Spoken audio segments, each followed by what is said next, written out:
Amin. Haleluya. Walaupun sepanjang minggu ini mungkin sempat sakit gitu ya, tetapi Tuhan baik bagi kita. Terbukti hari ini kita bisa bersama-sama bersekutu meninggikan nama Tuhan. Bulan ini kita belajar bagaimana setiap kita orang yang percaya memerintah di dalam kematian dan kebangkitan Kristus. Secara khusus di minggu yang ketiga ini kita akan belajar tentang kuasa kematian Kristus bagi manusia, dan minggu depan tentang kuasa kebangkitan Kristus bagi manusia. Jadi ini satu paket, jangan sampai ketinggalan gitu ya. Hari ini kita akan belajar tentang kuasa kematian Kristus bagi manusia. Kita tahu Kristus mati bagi kita. Akses berkat Tuhan terbuka lebar. Yang pertama, kita mengalami yang namanya pembebasan, penebusan. Kita mengalami pembenaran, kita mengalami pendamaian. Kita yang tadinya musuh Allah menjadi anak-anak Allah. Jadi ini karya Tuhan yang luar biasa yang ada di dalam Kristus. Namun bukan hanya berhenti sampai di situ. Kita, kata firman Tuhan, punya kuasa untuk apa? Berdiri di tengah-tengah dunia ini. Kita hidup menjadi agen-agen Tuhan, saksi Tuhan yang berbeda dengan dunia ini. Oleh sebab itu kita akan baca bagian firman Tuhan. Mari buka Alkitab Bapak Ibu Saudara-saudara sekalian. Roma pasal yang ke-6 ayat yang pertama sampai ayat yang ke-14. Nanti kita fokus ayat 6 sampai 8. Tapi saya mau baca satu perikop ini bagi kita. Lembaga Alkitab Indonesia memberi judul Mati dan Bangkit dengan Kristus. Roma 6 ayat yang pertama. Jika demikian, apakah yang hendak kita katakan? Bolehkah kita bertekun dalam dosa supaya semakin bertambah kasih karunia itu? Sekali-kali tidak. Bukankah kita telah mati bagi dosa? Bagaimanakah kita masih dapat hidup di dalamnya? Atau tidak tahukah kamu bahwa kita semua yang telah dibaptis dalam Kristus telah dibaptis dalam kematiannya? Dengan demikian kita telah dikuburkan bersama-sama dengan Dia oleh baptisan dalam kematian, supaya sama seperti Kristus telah dibangkitkan dari antara orang mati oleh kemuliaan Bapa, demikian juga kita akan hidup dalam hidup yang baru. Ayat yang kelima. Sebab jika kita telah menjadi satu dengan apa yang sama dengan kematiannya, kita juga akan menjadi satu dengan apa yang sama dengan kebangkitannya. Karena kita tahu bahwa manusia lama kita telah turut disalibkan, supaya tubuh dosa kita hilang kuasanya, agar jangan kita menghambakan diri lagi kepada dosa. Sebab siapa yang telah mati, ia telah bebas dari dosa. Jadi jika kita telah mati dengan Kristus, kita percaya bahwa kita akan hidup juga dengan Dia. Karena kita tahu bahwa Kristus sesudah Ia bangkit dari antara orang mati, tidak mati lagi, maut tidak berkuasa lagi atas Dia. Sebab kematiannya adalah kematian terhadap dosa satu kali dan untuk selama-lamanya, dan kehidupannya adalah kehidupan bagi Allah. Demikianlah hendaknya kamu memandangnya, bahwa kamu telah mati bagi dosa, tetapi kamu hidup bagi Allah dalam Kristus Yesus. Ayat 12. Sebab itu hendaklah dosa jangan berkuasa lagi di dalam tubuhmu yang fana, supaya kamu jangan lagi menuruti keinginannya. Dan janganlah kamu menyerahkan anggota-anggota tubuhmu kepada dosa untuk dipakai sebagai senjata kelaliman. Tetapi serahkanlah dirimu kepada Allah sebagai orang-orang yang dahulu mati, tetapi yang sekarang hidup. Dan serahkanlah anggota-anggota tubuhmu kepada Allah untuk menjadi senjata-senjata kebenaran. Ayat 14. Sebab kamu tidak akan dikuasai lagi oleh dosa, karena kamu tidak berada di bawah hukum Taurat, tetapi di bawah kasih karunia. Puji Tuhan. Yang berbahagia yang baca firman Tuhan, merenungkan, menerima dan melakukannya dalam kehidupannya. Menarik sekali kalau kita baca surat Roma ini, adalah salah satu teologi pengajarnya yang sangat-sangat dalam. Bahkan para ahli bilang surat yang lain, kitab yang lain mungkin boleh hilang, boleh terbakar, tetapi kalau hanya sisa surat Roma dan juga Korintus, itu sudah memenuhi semuanya. Itu pendapat para ahli gitu ya. Dalam bagian yang baru kita baca tadi, sebenarnya Rasul Paulus ingin memastikan, ingin mengajar kepada umat Tuhan pada saat itu, yang sudah menerima pengajaran akan Injil Tuhan, Yesus sudah mati, Yesus sudah bangkit, dan kuasa kematian dan kebangkitan Kristus ini luar biasa. Di mana yang pertama di pasal yang kelima, kita dibenarkan. Kita yang harusnya terhukum, kita yang seharusnya mendapat murka Allah, mendapat anugerah yang luar biasa. Status kita dibenarkan oleh Tuhan. Yang kedua, kita diperdamaikan. Hubungan kita yang jauh, kita yang sudah terusir dari Taman Eden, kemuliaan Allah, berkat-berkat Tuhan, karena karya Kristus di atas kayu salib dan lewat kebangkitannya, kita diperdamaikan. Kita yang tadinya seteru Allah, kembali menjadi anak-anak Allah. Akses kepada Tuhan, akses berkat itu menjadi bagian bagi kita. Karena apa? Karya Kristus yang sempurna. Selanjutnya, dari pemahaman ini, dari pemahaman kasih karunia yang begitu dahsyat yang Yesus lakukan, ada yang berpikir bahwa wow, karena kasih karunia itu besar, berarti apapun dosanya, serba banyak dosanya, pasti Tuhan akan ampuni. Yes, itu betul. Di ayat yang ke-20 dikatakan, di pasal yang kelima, tetapi hukum Taurat ditambahkan supaya pelanggaran menjadi semakin banyak, dan di mana dosa bertambah banyak, di sana kasih karunia menjadi berlimpah. Kesalahpahaman ini membuat orang-orang yang menerima kasih karunia Allah melemahkan bagaimana mereka memiliki tanggung jawab untuk hidup di dalam otoritas kuasa kematian Kristus, yaitu ketaatan mutlak. Sehingga apa? Sehingga ada orang-orang yang merasa tunda dulu bertobat. Kalau bicara umur di Alkitab masih ada 70, 80. Hitung-hitung, masih 25 tahun, masih 35 tahun. Nanti tunda dulu, begitu ya. Ada yang menunda untuk bertobat, ada yang masih santai-santai saja, biasa-biasa saja hidup nih, nikmati saja, gitu ya. Sehingga hidup tidak jauh berbeda dengan dunia ini. Dan yang paling parahnya adalah sengaja hidup terus, jatuh bangun di dalam dosa, nanti memiliki pemikiran, wah nanti saya bisa bertobat kok.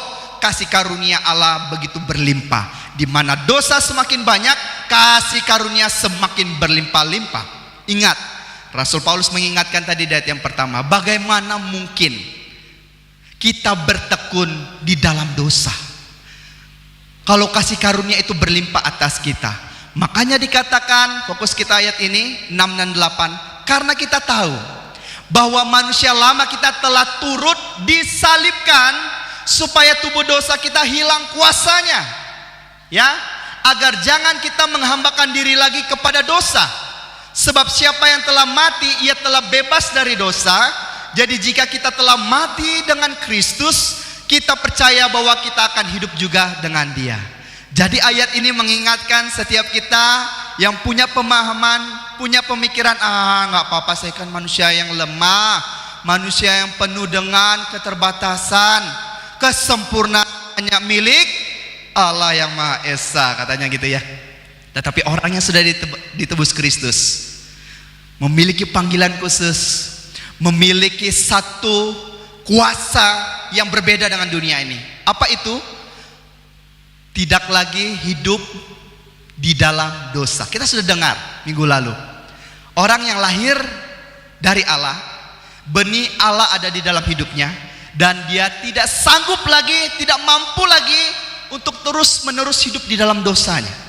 Jadi kalau hari ini seperti ilustrasi Pak Paulus minggu lalu, ada yang jatuh di dalam lumpur, jatuh di kotoran, dan merasa itu aman-aman saja, baik-baik saja. Ini merupakan pemahaman yang salah. Merasa wah ndak jijik, ndak najis kok. Kalau kita masih jatuh di dalam lumpur dosa, kebiasaan itu terus menerus gitu ya.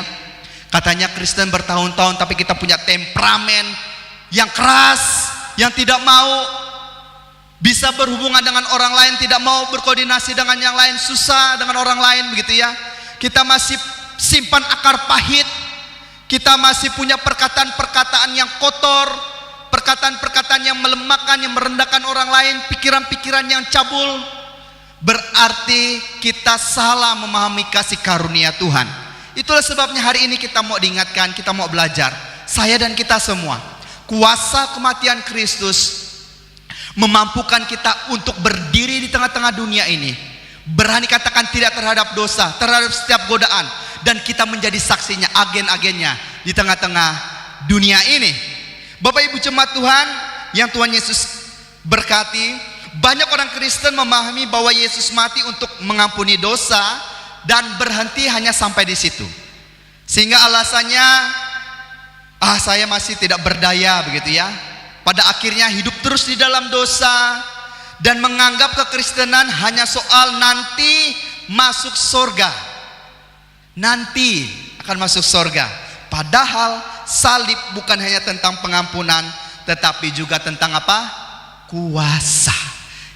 Yohanes 1 ayat 12 berkata, tetapi semua orang yang menerimanya diberinya kuasa supaya menjadi anak-anak Allah, yaitu mereka yang percaya dalam namanya. Saat kita sudah percaya mengaku terima Yesus, kita punya kuasa untuk berkata tidak, untuk melakukan kebenaran di tengah-tengah ketidakbenaran. Kita punya kuasa berbeda dari orang-orang di sekitar kita. Mungkin ada godaan, ada tawaran kepada kita, kapan lagi kamu ambil barang ini? Kamu tidak kaya-kaya kalau begitu terus pola kamu, gitu kan? Kita punya kuasa bilang tidak. Saya punya Tuhan yang besar, Tuhan yang memiliki langit dan bumi. Berkatnya akan tercurah bagiku bukan hanya melalui ini. Amin. Ini dia, kita punya kuasa dan berkata kebenaran. Dan orang akan mulai tertarik, orang akan mulai lihat, coba lihat jemaat pintu elok gitu ya. Coba lihat orang Kristen itu berbeda. Coba lihat cara dia memperlakukan keluarga, berbeda. Coba lihat nilai-nilai yang dia bangun di dalam jabatan yang dia punya saat itu dalam pekerjaannya. Bagaimana dia memperlakukan karyawan, staf, rekan-rekan yang ada di sebelah kiri kanannya gitu ya. Orang akan mulai melirik kita. Karena apa? Ini dia. Kita bukan hanya menerima keselamatan, pengampunan yang sempurna, tapi diberinya kuasa menjadi apa? Anak-anak Allah. Ini tujuan atau kuasa kematian Kristus bagi setiap kita yang hari ini sudah menerima dan percaya kepadanya. Pertanyaannya, apa sebenarnya kuasa kematian Kristus bagi kita saat ini? Yang pertama, kuasa kematian Kristus mematahkan kuasa dosa. Kuasa kematian Kristus mematahkan kuasa dosa. Roma 6 ayat yang ke-6. Karena kita tahu bahwa manusia lama kita telah turut disalibkan supaya tubuh dosa kita hilang kuasanya, agar jangan kita menghambakan diri lagi kepada dosa. Saat Kristus mati, manusia lama kita ikut disalibkan. Dosa tidak lagi menjadi tuan atas kita. Coba lihat gambar itu. Itu seperti rantai yang mengikat kita selama ini, yang membuat roh kita mati, ya. Itu diputuskan, ya, dipatahkan. Sejak manusia jatuh ke dalam dosa, kita mengalami yang namanya 3 kematian. Yang pertama, roh kita mati, membuat kita sulit sekali mengetahui kehendak Tuhan, keinginan Tuhan. Kita terpisah jauh. Yang kedua, kita mengalami yang namanya kematian jasmani. Artinya apa? Roh Allah yang ada pada kita ini diambil, putus nafas, begitu ya. Yang ketiga apa? Kematian kekal. Di mana itu? Neraka. Jadi saat Kristus mati di atas kayu salib, semuanya ini, akses maut ini kembali Kristus pulihkan. Makanya dikatakan dalam Korintus, hai sengat maut, di mana sengatmu, begitu ya? Kristus sudah menang. Amin. Makanya salib bukan akhir. Itu merupakan simbol kemenangan bagi setiap kita. Bapak Ibu jemaat Tuhan yang Tuhan Yesus kasihi, hari ini rantai itu sudah dipatahkan, sudah diputuskan. Tapi seringkali setiap kita meremehkan akan kuasa kematian Kristus ini. Rantainya sudah putus, tapi kita mau masih cari-cari rantai, coba nyambung-nyambung gitu ya. Bahkan coba memakainya. Dengan cara apa? Kita sudah diampuni, pengampunan tersedia bagi kita, tapi kita masih hidup dalam rasa bersalah. Kita merasa kita sudah bertobat, tapi kita bicara, meresponi kehidupan kita, aduh saya orang berdosa, Tuhan pasti marah pada saya tidak layak. Sehingga pada akhirnya apa? Kita tidak menerima pengampunan itu dengan sempurna, dan kita terus pakai rasa bersalah kita, dan akhirnya kita tidak maju-maju untuk mau terus dipakai Tuhan, melayani Tuhan. Begitu-begitu aja hidup kita. Selanjutnya apa? Kita yang seharusnya sudah punya identitas baru, tetapi kita masih punya pemikiran yang lama. Saya tidak berharga lah, saya tidak bisa berubah gitu ya. Hidup saya memang gagal lah terus. Sayalah orang yang paling berdosa gitu kan. Sehingga apa? Kita mencoba menyambungkan lagi rantai yang mengikat kita, yaitu dosa ini. Sebenarnya akses kepada Tuhan sudah terbuka, kita blok lagi. Karena apa? Kita masih hidup di dalam masa lalu. Firman Tuhan ingatkan kita tadi, bahwa manusia lama kita telah apa? Turut disalibkan. Dan dikatakan apa? Sudah selesai. Tuhan sudah panggil kita untuk hidup benar di tengah-tengah dunia ini. Makanya jangan lagi kita berani-berani kompromi dengan dosa. Amin. Kita tahu itu salah, kita tetap melakukan. Kita menganggap dosa kecil itu biasa, tidak apa-apa. Apa hal itu? Mungkin pendendam. Kita suka mendam gitu ya. Hal-hal yang buruk, hal-hal yang jahat kita dendam gitu ya dengan pasangan kita. Kita tidak mau komunikasikan, kita tidak mau sampaikan. Pada akhirnya ada bom waktu gitu ya. Satu kali waktu meledak. Konflik, saling menyalahkan. Kembali lagi ke Taman Eden. Apalagi iri hati. Ada yang namanya singkatannya SMS. Apa itu? Susah melihat orang senang, senang melihat orang susah. Masih kita pelihara, padahal sudah Kristen tahunan. Lihat orang sukses, ada mobilnya, wah pasti kredit gitu ya. Dari mana lagi gitu kan? Lihat orang kembali rohani, kembali datang kepada Tuhan. Wih, tumben, pantasan agak hujan hari ini gitu kan? Banyak hal yang kita nyatakan karena yang di dalam ini rusak. Apalagi sombong, perkataan-perkataan yang kotor, pemikiran-pemikiran yang cabul, yang terus kita pupuk, terus ada di dalam tongkrongan kita. Nggak apa-apa, nyaman kita ngobrolnya gitu ya. Bicara-bicara cabul, bicara-bicara jorok, kotor.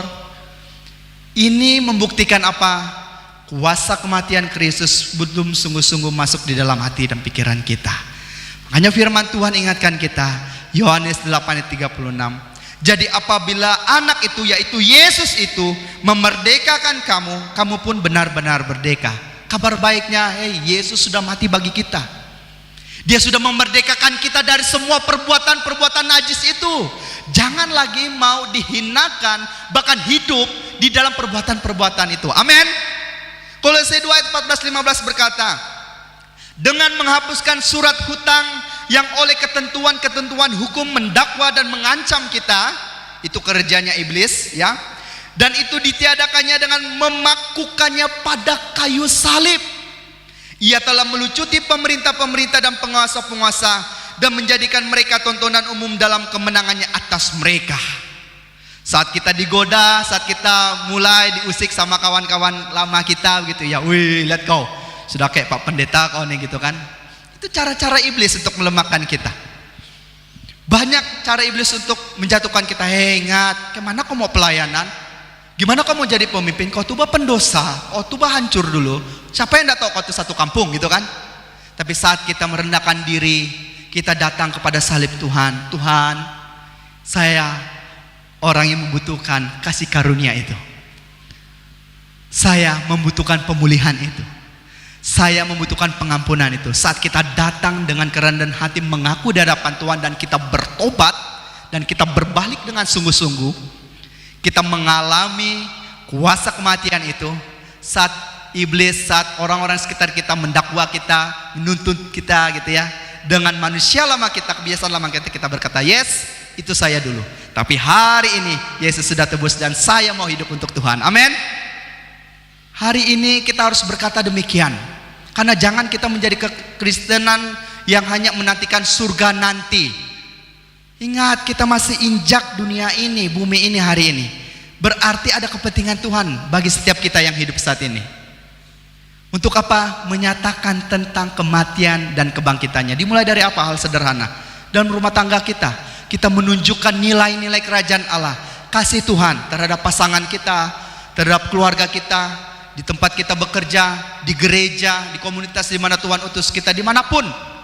Kita harus membawa nilai-nilai kebaikan kerajaan Allah dan kebenaran Tuhan itu bagi setiap kita. Yang kedua, kuasa kematian Kristus membebaskan dari perbudakan dosa. Ayat yang ketujuh tadi. Sebab siapa yang telah mati, ia telah apa? Bebas dari dosa. Persoalannya adalah Tuhan sudah membebaskan kita, tapi kita belum hidup dalam kebebasan itu. Kenapa? Kita masih memperhamba atau membuat diri kita ini budak dosa.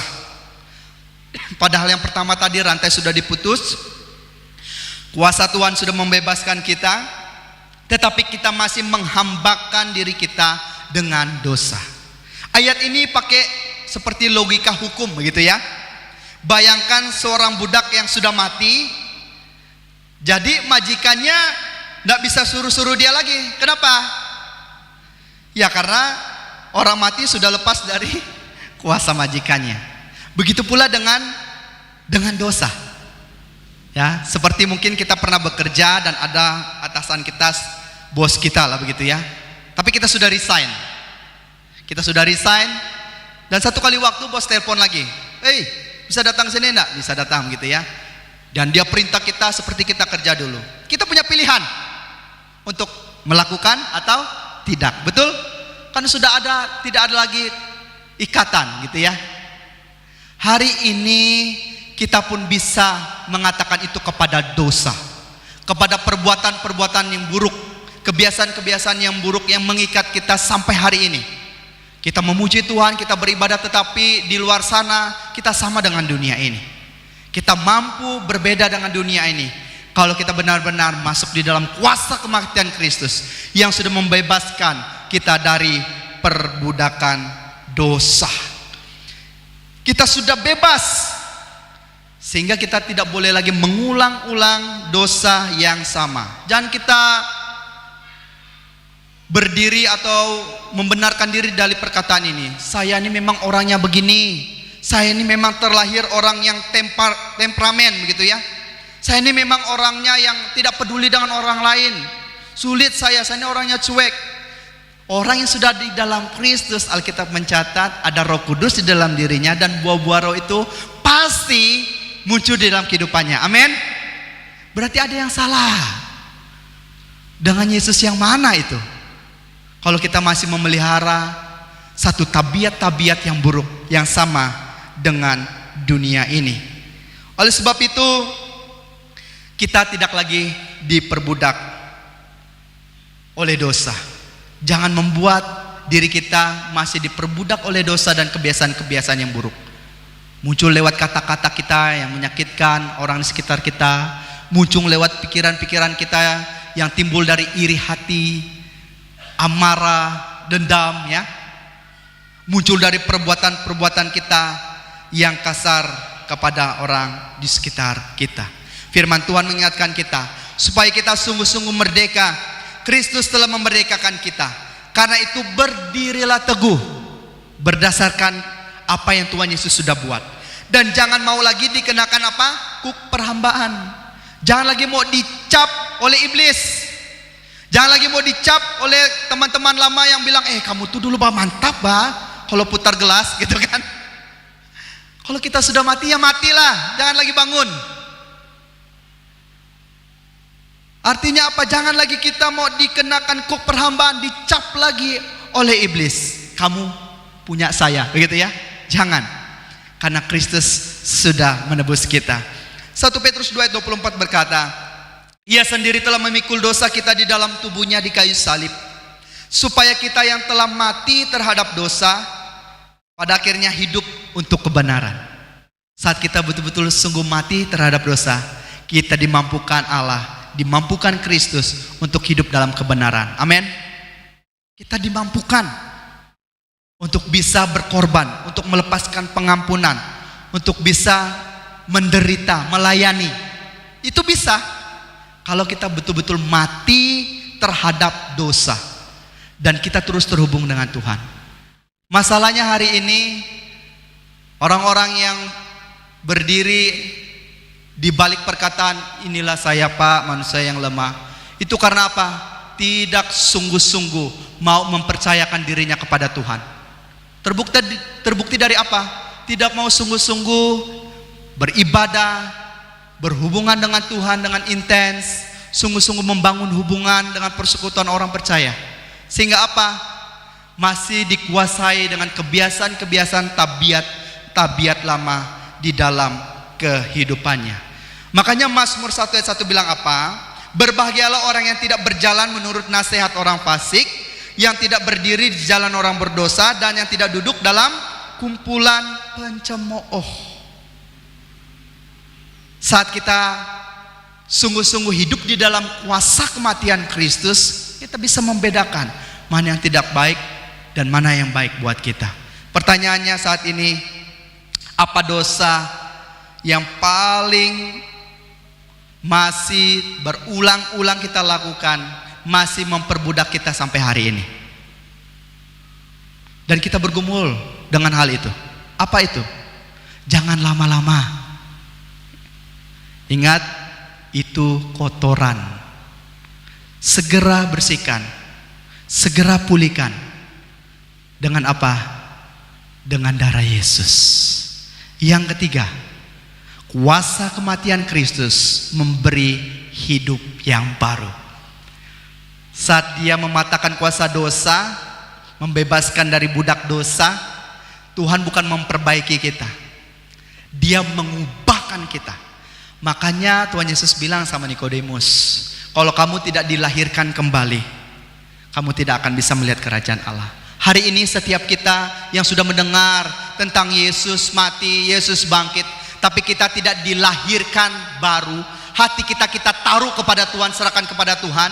Hati kita yang kotor, hati kita yang najis, pikiran kita yang kotor, pikiran kita yang najis diserahkan kepada Tuhan. Kita tidak mengalami pembaruan, kita tidak akan terus mengalami berkat Tuhan, dan kita akan terus mengalami yang namanya perbudakan dosa.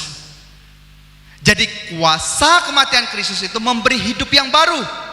Roma 6 ayat yang 4. Dengan demikian kita telah dikuburkan bersama-sama dengan Dia oleh baptisan dalam kematian, supaya sama seperti Kristus telah dibangkitkan dari antara orang mati oleh kemuliaan Bapa, demikian juga kita akan hidup dalam hidup yang baru. Tuhan akan ganti, Tuhan akan ubahkan, dan itu seharusnya dirasakan oleh dunia ini. Seberapa serius kita hari ini memaknai kematian Kristus bagi kita? Apa dampaknya dan pengaruhnya bagi pasanganmu hari ini? Apa dampak dan pengaruhnya bagi gerejamu hari ini? Apa dampak dan pengaruhnya di mana tempat engkau bekerja hari ini? Apakah itu sungguh-sungguh ada, atau hanya sekedar berita-berita seperti ini yang masuk di dalam telinga kanan kita, keluar lewat telinga kiri, yang kita hanya tahu sebagai pengetahuan kita saja? Hari ini kita harus duduk dan melihat apa yang sudah Kristus buat itu sangat-sangat berharga, sangat mahal, dan itu hanya sekali untuk selama-lamanya. Amin. Oleh sebab itu, saat kita berkata, aku manusia lemah, aku manusia hina, saat engkau masuk di dalam kuasa kematian Kristus, engkau yang hina, engkau yang lemah sudah digantinya menjadi hidup yang baru, dan engkau bisa berdiri di hadapan Tuhan. Makanya yang keempat berkata apa? Yang keempat, Kuasa kematian Kristus memberi otoritas untuk apa? Melawan dosa. Kita mampu berdiri. Kita punya otoritas dari siapa? Dari Tuhan, untuk berkata tidak terhadap dosa. Sebab itu hendaklah dosa jangan berkuasa lagi di dalam tubuhmu yang fana, supaya kamu jangan lagi menuruti keinginannya. Janganlah kamu menyerahkan anggota-anggota tubuhmu kepada dosa untuk dipakai sebagai senjata kelaliman. Tetapi apa? Serahkanlah dirimu kepada Allah sebagai orang-orang yang dahulu mati, tetapi yang sekarang hidup. Dan serahkanlah anggota-anggota tubuhmu kepada Allah. Untuk apa? Menjadi senjata-senjata kebenaran.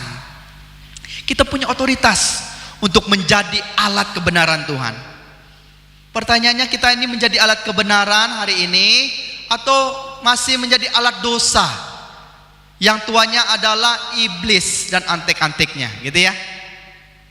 Sayang sekali kalau kita mengaku terima dan percaya Yesus, kita tidak punya otoritas ini. Kita tidak mampu berkata tidak terhadap dosa. Ingat, kuasa kematian Kristus memberi otoritas melawan dosa. Artinya apa? Bukan hanya kita berhenti berbuat dosa, tapi apa? Mulai aktif dan terus menerus aktif untuk Allah. Jadi hari ini untuk kita tidak lagi hidup di dalam dosa, tidak masuk di dalam dosa favorit kita terus menerus. Kuncinya apa? Hidup aktif untuk Allah dalam segala hal, terus menerus, sehingga apa? Kedagingan kita akan terus mati. Hari ini bagaimana dengan kita? Apakah kita hanya berhenti berbuat dosa, tetapi kita berdiam diri, masih ada orang lain? Kita tidak mau aktif melayani Tuhan. Kita tidak mau aktif berkorban. Kita tidak mau aktif untuk melayani. Kita tidak mau aktif untuk memuridkan. Jangan pikir yang besar-besar dulu. Siapa orang paling dekat dengan engkau? Ada anak-anakmu. Ya, mungkin engkau sekarang pemimpin dan ada staf, ada anggotamu. Engkau diberikan otoritas oleh Tuhan, kuasa yang luar biasa. Untuk apa? Untuk menjadi alat-alat kebenaran, bukan alat dosa. Oleh sebab itu, kunci hidup dalam kuasa kematian Kristus terletak pada kesadaran akan identitas dan status kita yang apa? Yang berubah total di hadapan Allah. Karena siapa? Karena Kristus Yesus. Roma 5 ayat yang pertama berkata, sebab itu kita yang dibenarkan karena iman, kita hidup dalam damai sejahtera dengan Allah. Oleh karena apa? Tuhan kita Yesus Kristus. Kita dibenarkan. Status kita yang bersalah, yang terhukum, diganti, diubahkan, sehingga kita dibenarkan di pandangan Allah. Karena siapa? Ada Kristus di tengahnya. Segala perbuatanmu, apapun itu, saat engkau datang mengaku di hadapan Tuhan, Dia setia dan adil, mengampuni dan menyucikan kita. Hari ini kita harus sadar akan identitas dan status kita yang sudah berubah. Jadi kita tidak main-main lagi. Istri kita tidak lihat saat kita DL, Tuhan tahu. Amin. Suami kita tidak lihat, tapi kita sebagai istri DL, Tuhan tahu apa yang kita buat. Orang lain tidak lihat, pendetamu tidak dilihat, gembalamu tidak lihat, tapi Tuhan tahu apa yang kamu putuskan saat di kantor, apa yang kamu lakukan, obrolanmu di luar sana. Tidak ada yang tersembunyi di hadapan Tuhan. Oleh sebab itu hari ini, mari berdiri dalam identitas ini, berdiri dalam status yang sudah berubah total ini. Engkau anak-anak Allah. Jangan lagi menghinakan dirimu dengan berbuat dosa. Jangan lagi membuat engkau terikat dengan dosa terus menerus, karena engkau merasa saya masih muda, saya manusia yang lemah, saya manusia yang gagal, gitu ya. Engkau berdiri dengan status yang baru karena Kristus sudah mengerjakan itu di atas kayu salib. Ingatlah bahwa kasih karunia bukan izin untuk jatuh, tetapi kuasa untuk berdiri. Amin. Titus 2 ayat 11-12 berkata, karena kasih karunia Allah yang menyelamatkan semua manusia sudah nyata. Ia mendidik kita supaya kita meninggalkan kefasikan dan keinginan-keinginan duniawi, dan supaya kita hidup bijaksana, adil, dan beribadah di dalam dunia sekarang ini. Luar biasa panggilan bagi setiap kita untuk kita hidup bijaksana di tengah-tengah dunia yang semakin kacau hari ini. Untuk kita hidup dengan adil di tengah-tengah dunia ini. Untuk kita hidup di dalam kebenaran di tengah-tengah dunia ini. Hari ini Tuhan panggil setiap kita masing-masing. Saat kasih karunia sudah kita terima, itu bukan izin untuk kita jatuh gulang galu di dalam dosa gitu ya. Tetapi untuk apa? Kuasa kita untuk berdiri. Saat ada pemikiran kita yang jahat, saat ada saatnya rasa-rasanya kita mau kembali kepada manusia lama, kita diingatkan, hei, saya sudah ditebus Kristus. Kuasa Tuhan sudah sempurna bagi saya. Kok kenapa saya masih kayak gini ya? Gitu kan? Pernah merasa sudah percaya terima Kristus, ya main bola mungkin, atau saat berbenturan bergesekan sama orang, wah, keluar monster dalam diri gitu ya. Bukan hanya perkataan, mungkin sampai tangan kita gitu kan. Tahu-taunya pas kita duduk, aduh, malunya, hinanya, kenapa aku sampai kayak gitu tadi ya? Bagaimana kalau ada anak yang lihat saya gitu kan? Pernah merasa seperti itu? Itu kuasa yang ada dalam diri kita, yang Tuhan taruh. Makanya bagaimana terus itu peka, terus itu muncul? Jangan jauh daripada Tuhan, dekat kepada Tuhan, cari Tuhan. Karena apa? Kita yang dulu asing sudah menjadi dekat. Kita yang dulu warga dunia sudah menjadi warga surga hari ini. Kita sudah masuk di dalam akses keberkatan oleh karena Kristus Yesus bagi setiap kita. Kolose 3 ayat 5 dan 6 berkata, karena itu matikanlah, ingat, matikanlah dalam dirimu segala sesuatu yang duniawi, yaitu percabulan, kenajisan, hawa nafsu, nafsu jahat, dan juga keserakahan yang sama dengan penyembahan berhala. Semuanya itu mendatangkan murka Allah atas orang-orang durhaka. Dan masih banyak mungkin daftar yang lain. Matikanlah, jangan pinsankan, apalagi tidurkan gitu ya. Nanti kalau ada momennya, muncul lagi. Sikap kita terhadap kematian akan menentukan sikap kita terhadap kehidupan. Sekali lagi, sikap kita terhadap kematian akan menentukan sikap kita terhadap kehidupan. Artinya apa? Saat kita tahu bahwa pada akhirnya kita akan menuju yang namanya kematian, kita kan orang yang hidup di dalam dosa, tadi ada 3 hal ya, mati secara roh, mati secara jasmani, mati kekal, begitu ya. Tapi saat kita sudah mengalami Kristus Yesus, kita mengalami pembaharuan pikiran tentang kematian. Sehingga apa? Kita tidak lagi berpikir ada paspor yang 70 tahun, 80 tahun, tapi kita berpikir hari ini apa yang bisa saya buat untuk Tuhan. Kita lebih memaknai apa yang Tuhan berikan kepada kita hari lepas hari. Kita akan memanfaatkan semua energi kita, kemampuan kita, harta kita, talenta kita untuk kemuliaan Tuhan. Sikap kita terhadap kematian akan menentukan sikap kita terhadap kehidupan. Roma 6 ayat 11 berkata, demikianlah hendaknya kamu memandangnya, bahwa kamu telah mati bagi dosa, tetapi kamu hidup bagi Allah dalam Kristus Yesus. Ingatkan kepada diri kita, roh kita, jiwa kita, saya sudah mati bagi dosa. Saat ini saya mau hidup bagi Allah. Ada seorang kakek tua terbaring lemah. Dia terbaring di rumahnya, tubuhnya semakin hari semakin menurun, dan dia tahu dia akan menuju kepada kematian. Anak dan cucunya mengelilinginya dengan sedih, dan bagi mereka bahwa Kematian terlihat seperti akhir dari segalanya. Namun kakek ini dia tersenyum.